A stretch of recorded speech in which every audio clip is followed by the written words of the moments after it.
اهلا بيكم في حلقه جديده من سلسله منتجات انا بحبها. الحاج ابو عوف ندهلي قال لي يا عبدو الشتا جه. قلت انا قايل له ماشي يا حاج، ودخلت الفرع لقيت عنده ما هو في داخل هذا الكيس. عاوز اقول لكم ان انا جبته في راس السنه وجبته في البلاك فرايداي وجبته دلوقتي تاني عشان اصور ريفيو. يعني الموضوع ده بصراحه شابوه للي فكر في الفكره دي. عمل لنا ايه بقى؟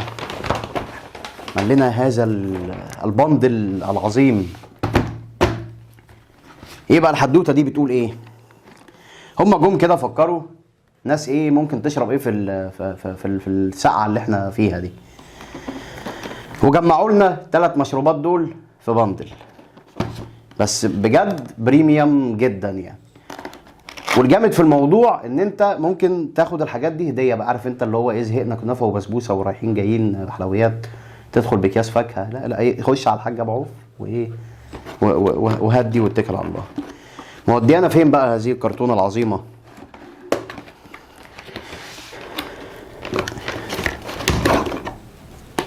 سيد سحلب رفيق الشتاء، ده وزنه 250 جرام.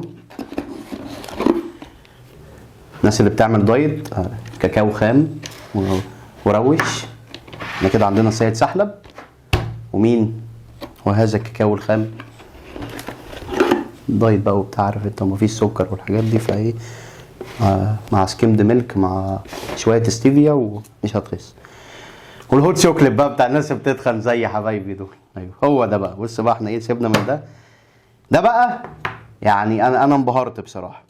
احنا عندنا ال3 عبوات دول 250 جرام بس. عارف انت الهوت شوكليت التقيل بتاع الكافيهات ده اللي هو ايه، بتقعد تقلب كده، اللي هو ولا سحلب ولا كاكاو، ده تحسه حته في النص كده. ده هو ده بقى جاهز على طول كده، بتحط بالمعلقه على طول وشويه اللبن اللزاز وهو سخن كده. وعاوز اقول لك يعني بتبقى سعيد سعاده مش طبيعيه يعني. بكام بقى الموضوع ده؟ تعالوا بس عشان انا ايه، الاسعار دي عامله لي مشكله في كل الفيديوهات والله. ذاكره سمكه ب 160 جنيه بالعلبه والشنطه. يعني الناس معدينا العيب وازح يعني. بس هو بجد ديل جدا، والطعم تحفه. وعارف بقى جو ان انت ايه، تروح تجيب الحاجه فتطلع مزنخه والبتاع ده. الفيلم ده مش موجود هنا اصلا يعني.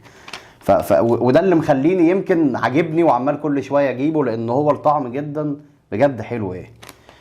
في بقى ايه الناس بتاعت القهوه بقى، الناس بتاعت القهوه اللي ايه، اللي كانت عندهم ماشين، ويا عيني ستاربكس جه علينا ومرمطنا في الاسعار بعد الزيادات، وكوستا جه علينا برضو مرمطنا في الاسعار دي. فهو ده البديل بقى.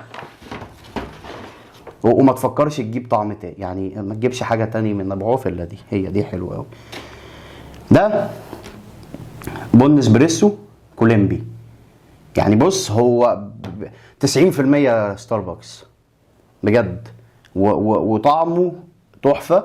سواء بقى كنت هتستخدم الماشين الهاند او انت بقى عندك فرنش بريس وبتجتهد، كده كده مش هتوصل لستاربكس. يعني هاتوا واتكل على الله لو انت بتحب البن الكولومبي، لكن غير كده ما هو ده بتاع الماشين الهاند يعني، ما تحاولش. عندهم حاجه اسمها فلتر كوفي، ما جربتهاش قبل كده. وفيها هتلاقوا واحد تاني برضو احمر، هو اللي هو بيبقى شويه اكتر للناس اللي بتحب القهوه الاسبريسو المر شويه. بس اللي بيحب الكولومبي يعني هيروح مع ده ويسقف وهو مبسوط يعني. هو برضو مش رخيص، لكن الكواليتي ممتازه جدا. وده كان سعره 115 جنيه. ودي العيله بتاعت الحاج ابو عوف اللي انا بحبها. جربها وقول لي رايك في الكومنتات. الفكره ده اعلان غير مدفوع الاجر، بس يعني انا حبيت الحاج ابو عوف لله في لله والله بسبب الحاجات دي يعني. ومستني تعليقاتكم، ولما تجربوه تقولوا لي. ما تنسوش بقى اللايك والشير والسبسكرايب. عارف الزراير اللي بتداس دي انت بس وعلى الله. يلا سلام عليكم.